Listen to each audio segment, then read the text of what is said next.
നമുക്കൊക്കെ അറിയാം, വിശുദ്ധമായിരിക്കുന്ന 3 നോമ്പിൻ്റെ കാലഘട്ടം അതിനുശേഷമാണ് നമ്മൾ ഈ വലിയ നോമ്പിൻ്റെ കാലഘട്ടത്തിലേക്ക് കടന്ന് വന്നിരിക്കുന്നത്.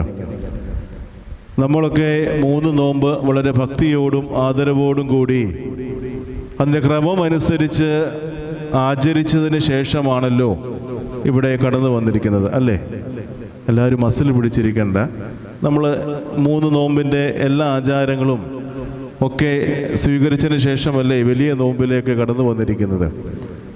എവിടെ ചെന്നാലും കാണാം 3 നോമ്പ് എന്ന് പറയുമ്പോൾ വളരെ ശക്തിയോടെ, വളരെ തീഷ്ണതയോടെ നമ്മളൊക്കെ ആ നോമ്പ് നോക്കും. എന്താണ് അതിൻ്റെ കാരണം? എന്തുകൊണ്ടാണ് 3 നോമ്പ് വളരെ ശക്തിയോടുകൂടി നമ്മൾ നോക്കുന്നത്?